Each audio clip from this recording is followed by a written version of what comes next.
Salve, salve, estudantes da Rede Pública Municipal de Belém, tudo bem? Aqui é o professor Fabrício Moraes e hoje a gente vai continuar as nossas aulas de ciências para o C3, sexto ano e sétimo ano.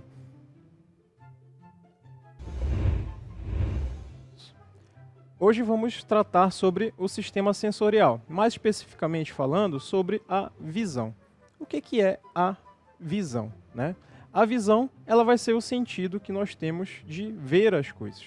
E ela vai estar relacionada à habilidade da BNCC que está aí presente na sua tela, que é explicar a importância da visão, que é a captação e a interpretação das imagens na interação do organismo com o meio e com base no funcionamento do olho humano. Nós vamos ver um pouco mais sobre o olho humano hoje.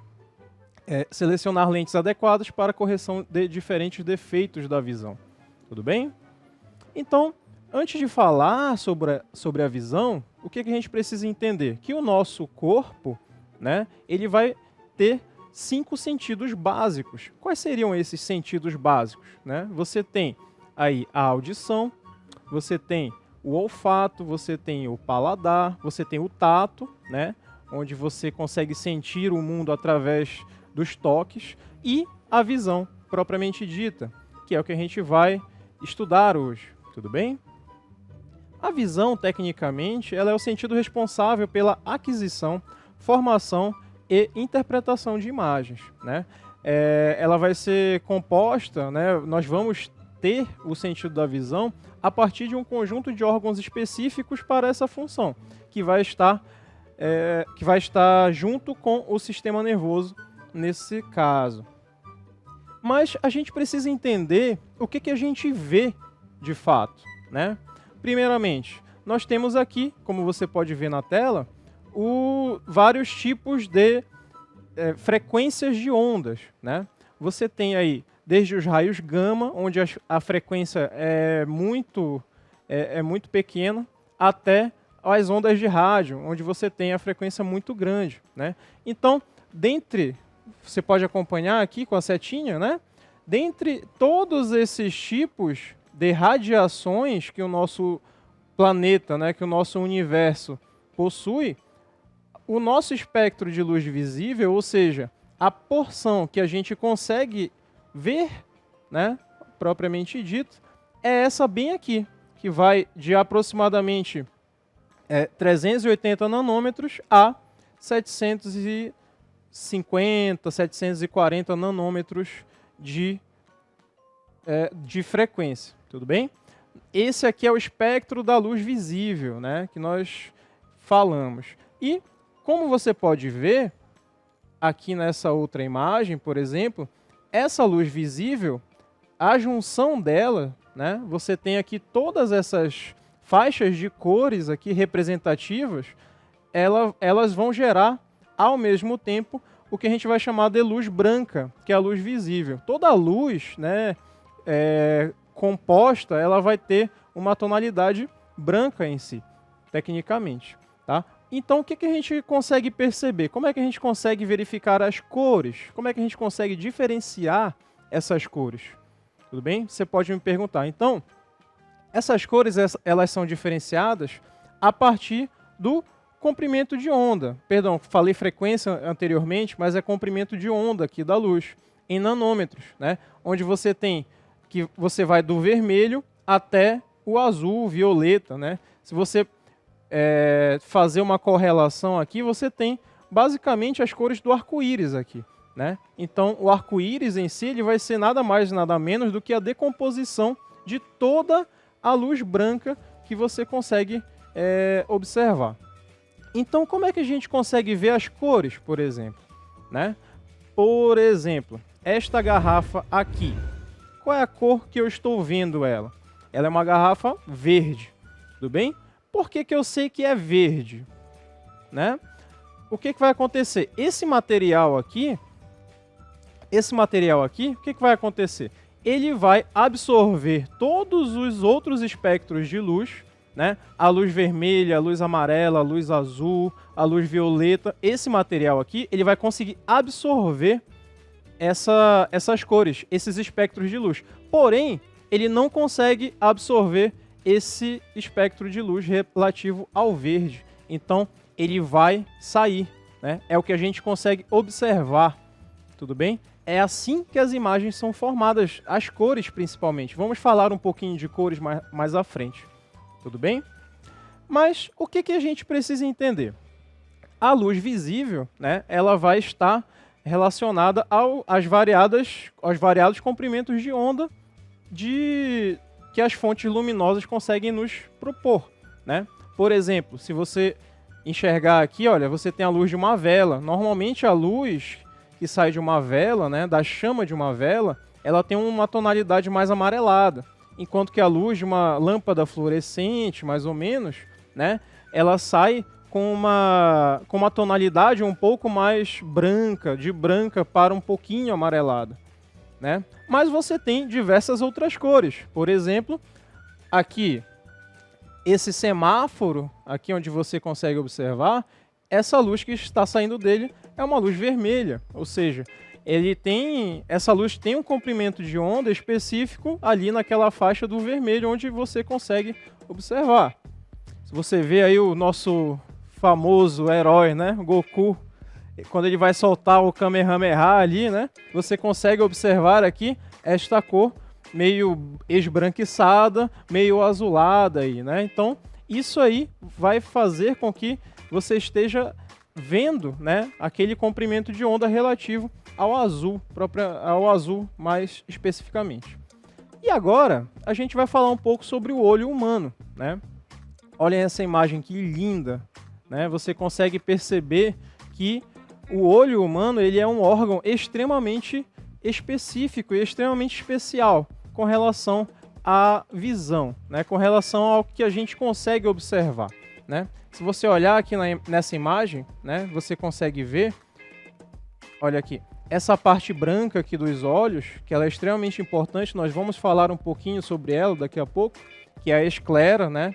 A partir dessa parte aqui, onde você consegue ver a porção colorida dos olhos, né, que você vai chamar de íris, né, a íris dos olhos, e aqui essa parte preta, que é o preto dos olhos, né, a gente chama, que é a pupila, né?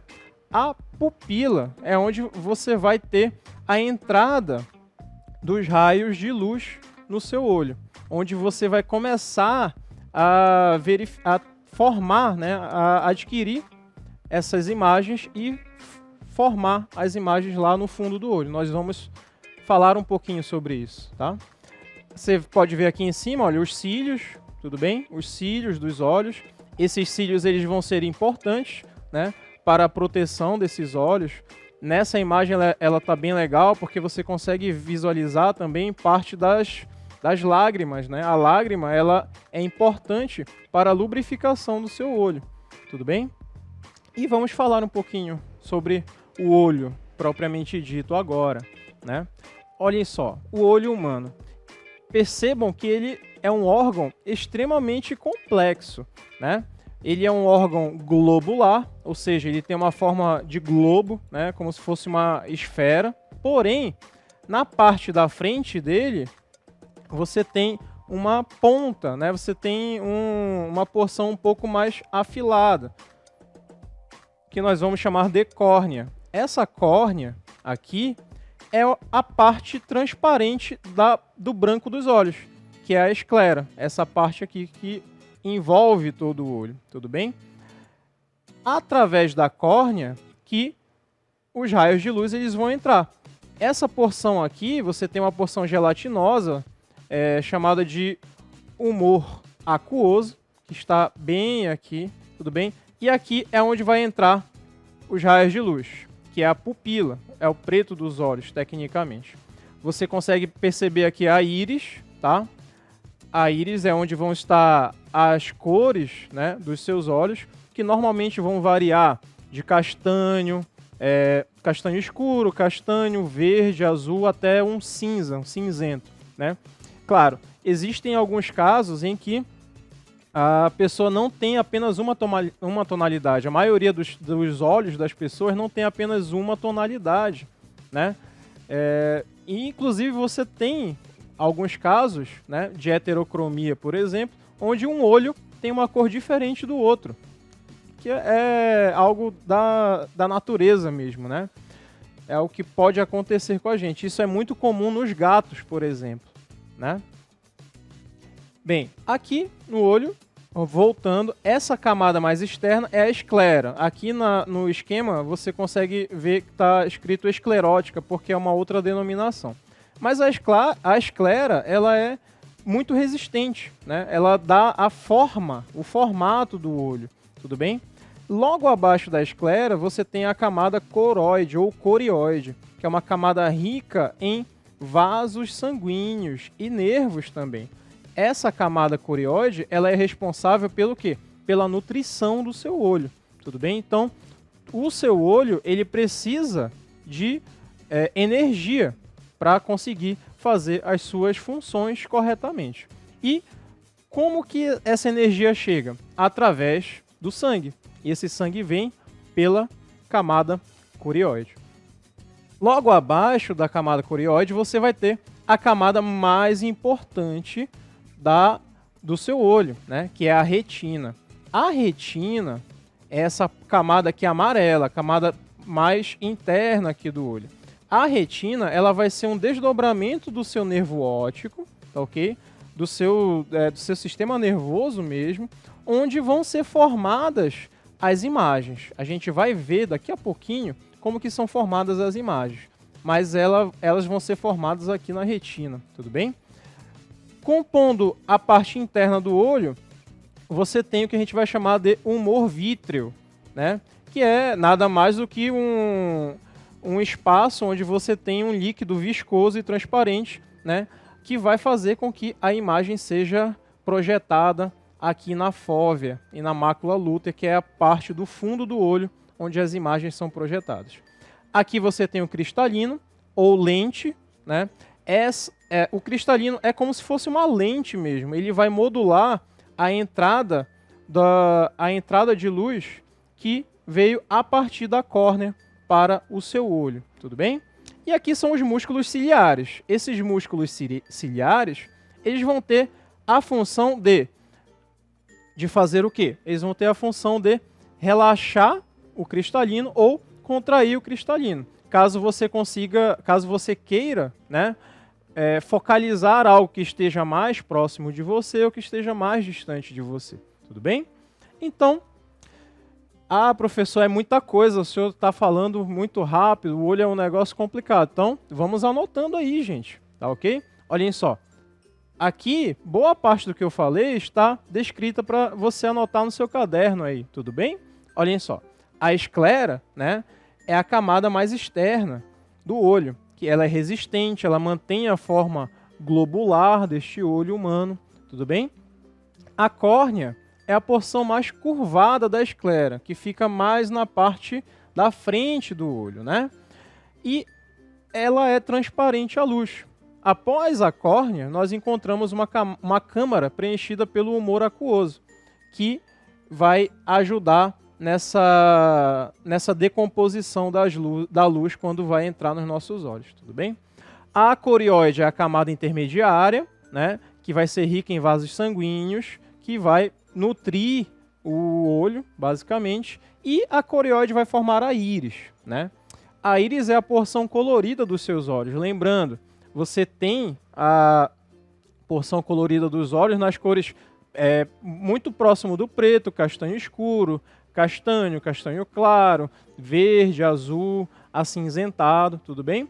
E a cor dos olhos, propriamente dita, ela não vai interferir na qualidade do que você consegue ver ou não, tudo bem? A cor dos olhos, ela vai ser uma variação mesmo, genética, normalmente herdada, né, da junção de como os olhos dos seus pais, né, do seu pai e da sua mãe, são compostos, tudo bem? Então, a íris, ela vai regular a quantidade de luz que entra nos olhos, através da pupila, tá? E a pupila vai ser o preto dos olhos, né? O orifício por onde os raios luminosos entram no olho, tudo bem? E vamos para uma atividade aqui no meio da nossa aula, tudo bem? Quando estamos em um ambiente muito iluminado, né? Vamos lá, vamos pensar. Estamos em um ambiente muito iluminado. As nossas pupilas, elas vão se dilatar ou elas vão se contrair? E o que é isso, professor? Meu Deus do céu, não faço ideia do que seja dilatar e contrair, né? Então, olha aqui para mim. Dilatar é quando a pupila, no caso o olho, ele vai aumentar de tamanho, né? Você vai ver o preto dos olhos aumentando de tamanho. Contrair é quando você vai ver esse preto dos olhos diminuindo de tamanho. Tudo bem? Então voltamos lá para o exercício. Quando estamos em um ambiente muito iluminado, nossas pupilas elas vão se dilatar ou elas vão se contrair? E por que que isso acontece? Por que você acha que isso acontece? Eu quero que você pegue essa atividade, você anote, né, no seu caderninho e pesquise, né? Você pode até fazer uma pesquisa empírica em casa, tudo bem? Pega lá no espelho, pega a lanterna do celular ou vai para algum lugar muito iluminado e vê como que reage a sua pupila quando você joga uma luz muito forte, né, no seu olho, tudo bem? Então, olha, até o Sasuke tá preocupado aqui com essa atividade, né? O professor, preciso de um Sharingan para responder essa. Eu espero que não, porque eu não tenho, particularmente falando. Então, voltando ao estudo do olho, vamos falar um pouco do cristalino, né? O cristalino é uma lente biconvexa. Professor, isso aí é difícil, esses nomes são difíceis. São difíceis. O que é uma lente biconvexa, né? É como se fosse próximo de uma esfera, né? Que dá nitidez e foco à imagem luminosa, formada pela córnea, tudo bem? Que essa imagem vai ser projetada na fóvea, que é essa parte aqui no fundo dos olhos, né? Que é uma área sensível no fundo do bulbo ocular. Pode ser modulado pelos músculos ciliares, como nós falamos anteriormente, ó. Bem aqui, esses músculos ciliares, eles podem contrair, podem relaxar, fazendo com que o cristalino melhore o foco para onde você estiver vendo, tudo bem? O humor vítreo, ele vai preencher o olho, né, a partir do cristalino, vai ser uma câmara preenchida por um líquido viscoso e transparente que se encontra por trás do cristalino. E a retina, como eu falei, é a camada mais importante do olho. É onde as imagens vão ser formadas, propriamente ditas, né? A retina, ela possui células sensíveis às excitações luminosas. Quais são essas células? São os cones e os bastonetes, tudo bem? Os cones, lembra assim, cone é mais próximo de cor, né? Então, os cones, eles vão ser as células fotossensíveis responsáveis pela modulação do que você consegue observar enquanto cores, tudo bem? E os bastonetes, eles vão estar relacionados à modulação de intensidade de claro e escuro. Tudo bem? Vamos voltar para a aula? Olhem aqui a diversidade de células aí que nós temos na retina. Você tem os cones, que são essas células aqui, mas parecem uma seta, parece uma lança, né? E os bastonetes, que parecem uns bastõezinhos aqui, né? Então, o que acontece? Lá, na nossa retina, ela vai ser recoberta por esses tipos de células aqui, fazendo com que você consiga enxergar as imagens propriamente ditas, tudo bem? E como é que uma imagem ela é formada no olho, né? Se você conseguir ver esse esquema aí, a imagem vai ser formada da seguinte maneira. Você tem aqui uma flor, por exemplo. Consegue observar aí essa flor? Você tem aqui um ponto A em cima da flor e um ponto B embaixo da flor. Então, o que você precisa entender? Você não está vendo essa flor, tudo bem? A nossa percepção da visão, ela é uma percepção virtual das coisas, tudo bem? Então, essa flor aqui, você não está vendo ela, você está vendo o que a luz que está ao redor do ambiente reflete nela e vai chegar até os seus olhos, tudo bem? Quando essa luz ela reflete e chega até os seus olhos, ela vai passar pela córnea, vai passar pelo humor aquoso, vai passar pelo cristalino e aqui essa imagem vai ser invertida. Percebam, aqui na retina, ó, no fundo do olho, você consegue ver a flor que ela está de cabeça para baixo. Professor, mas como assim? Você consegue ver aqui, ó, o ponto B está aqui para cima e o ponto A está aqui para baixo. Então, tecnicamente, nos seus olhos, lá dentro dos seus olhos, tudo que você está vendo aqui neste exato momento está de cabeça para baixo. Tudo bem? Professor, mas como é que pode isso? Eu não enxergo as coisas de cabeça para baixo. Exatamente. Daí a importância da interpretação da imagem. Por quê? A imagem que vai ser formada lá no fundo dos seus olhos, ela está de cabeça para baixo. Só que o nervo óptico, que está logo abaixo, ali ele vai pegar aquela informação, né? Ele vai levar para uma região aqui do seu cérebro chamado de lobo occipital. E aqui no lobo occipital, tanto do hemisfério direito quanto do hemisfério esquerdo, essa imagem ela vai ser interpretada e traduzida. Você vai ter a imagem invertida novamente. Tudo bem? É por isso que a gente consegue entender, né, o que a gente está observando, né? Se a gente pegasse a imagem que foi formada lá no fundo dos seus olhos, você iria enxergar de fato tudo de cabeça para baixo. Então, tendo isso em mente, né, a gente vai passar para um assunto que é muito importante, inclusive um assunto que me interessa muito, já que o professor Fabrício Moraes usa óculos, não é verdade? Então, que são relacionados aos problemas de visão.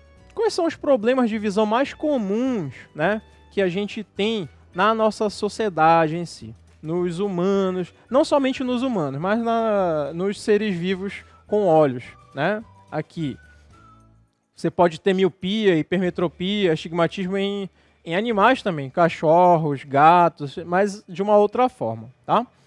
Bem, a miopia, não sei se você já ouviu falar, ela vai ser basicamente a dificuldade de ver de longe, né? Quando você tem assim alguma dificuldade de observar alguma coisa de longe, mas você não tem problema de observar algo próximo de você, por exemplo, esta garrafa aqui eu consigo observar ela, mas eu não consigo observar uma vassoura que está ali na cozinha, por exemplo, né? Então, isso pode ser um indicativo de que você tem algum problema de miopia, né? Já a hipermetropia, ela vai ser a dificuldade para ver de perto. Aí já seria o contrário, tudo bem? Ou seja, para observar esta garrafa aqui em cima da mesa, né, eu já teria uma certa dificuldade de ler alguma coisa que está aqui nessa garrafa. Mas para ver aquela vassoura que está ali na cozinha, por exemplo, eu conseguiria ver nitidamente, né? Já o astigmatismo já vai ser uma dificuldade na focalização dos objetos, estejam eles próximos ou distantes. É esse o problema que eu tenho, inclusive, né? A gente vai ver mais ou menos, eu vou dar uma amostra para vocês de como que eu enxergo sem óculos em algum momento aqui da nossa aula, tudo bem? E você vai ter também a presbiopia, que é uma dificuldade progressiva de formar imagens nítidas, normalmente para perto, né? Mas ela é um problema de visão que está relacionado ao envelhecimento. Tudo bem? Quanto mais, o pessoal chama a presbiopia de vista cansada, né? Mas na verdade vai ser um problema causado pelo envelhecimento propriamente dito. Então, se você observar aqui, olhem só, uma visão normal, você tem aqui a formação da imagem desta vela, por exemplo, ela vai ser projetada aqui no fundo do seu olho, né, na retina, na parte da fóvea da retina e de cabeça para baixo. Ok, mas ela vai ser projetada toda aqui na retina. Quando a pessoa tem miopia, o que acontece? Essa imagem ela não é projetada nitidamente bem na retina. Ela é formada um pouquinho para frente, tudo bem? Isso pode ser um problema aqui no cristalino, pode ser um problema aqui na córnea da pessoa, enfim. Então, o que acontece? Para você conseguir enxergar direito, você vai precisar de uma correção, uma lente corretora. Qual é o tipo de lente corretora que normalmente é utilizada para um problema da miopia, né? É uma lente que a gente vai chamar de bicôncava, né? Côncava para os dois lados, tudo bem? Ou seja, ela faz um Czinho, ó, uma curva, tanto para fora quanto para dentro. Esse tipo de lente aqui vai conseguir modular como que os raios de luz que são refletidos do objeto que a pessoa está observando vão chegar até o fundo do olho. Já quando a pessoa está com o que a gente vai chamar de hipermetropia, né, ao invés da imagem projetada, como na miopia, vir um pouco mais para dentro, né, a imagem projetada na hipermetropia ela vai um pouco mais para fora, entendeu? Então, o que acontece? Esse tipo de problema aqui vai fazer com que a pessoa tenha dificuldade em enxergar objetos próximos, né? O tipo de lente que corrige esse tipo de problema é uma lente biconvexa, né?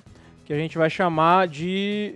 Se você vê lá na sua receita do oftalmologista, é uma lente esférica que eles colocam lá, né? É biconvexa ou esférica, tudo bem? E aqui, você pode ver, é a visão de quem tem o astigmatismo, né? Ao lado, você tem uma visão normal, ao lado esquerdo, ou seja, a pessoa ela está vendo um mapa que está próximo dela, está vendo uma árvore, está vendo o céu, está vendo o campo, numa visão normal. No astigmatismo, você enxerga esse borrão aqui do lado, tudo borrado, tanto para perto, quanto para longe, quanto para tudo, e é mais ou menos assim que eu enxergo, particularmente falando, sem os meus óculos, claro, né? Então, nesse tipo de problema, né, no astigmatismo, você vai ter que fazer uso de uma lente irregular. Isso quem vai determinar, propriamente dito, vai ser o seu oftalmologista, ok? E aqui a presbiopia, né, que é a perda de elasticidade do cristalino por conta da idade. Isso vai fazer com que a pessoa tenha como se fosse uma hipermetropia leve, só que causada pelo próprio envelhecimento. Tudo bem? E agora a gente vai para nossa última atividade de hoje, né? Qual o seu olho dominante? Né? O que é um olho dominante, professor? Vamos lá. Venham comigo agora. Você tem os dois olhos, correto? Você enxerga com os dois olhos, ok? E você quer saber qual dos seus olhos que é o dominante, qual que realmente você enxerga mais, você enxerga melhor. Você vai fazer o seguinte experimento. Você vai pegar como se fosse fazer um triângulo aqui com as mãos, ok? E você vai apontar para alguma coisa bem distante, né? Uma coisa distante, por exemplo, uma lâmpada, né? Lá aí na sua casa, tudo bem? Você vai apontar para essa lâmpada e você vai simplesmente fechar um dos olhos para saber qual que é o seu olho dominante. O olho que, quando você fechar um olho e a imagem que aparecer para você for a mesma imagem que você já estava vendo, então o olho que ficou aberto, ele vai ser o seu olho dominante. Se você fechar o outro olho, por exemplo, você vai ver, né, que as suas mãos elas vão meio que mexer um pouco. Tudo bem? Então, aquele olho que ficou aberto não é o seu olho dominante. Tudo bem? Então, nós temos um olho dominante. Então, isso é importante para a gente entender qual olho a gente vai enxergar melhor. E isso é muito natural, isso é muito comum. Todas as pessoas possuem um olho dominante. Tudo bem? E essa é a nossa atividade. Pesquise, faça essa experiência, verifique qual o seu olho dominante e qual o olho dominante dos seus responsáveis ou familiares aí na sua casa. Tudo bem? E é isso, gente. Por hoje é o que a gente tem, tá? Falamos um pouquinho sobre os olhos, né? Sobre a visão e espero que a gente se encontre na próxima vez. Vão seguir aí no canal do YouTube, né? O canal Educa Belém, onde você consegue observar essas aulas, você consegue pegar essas aulas depois da televisão. Muito obrigado e Até mais, até a próxima.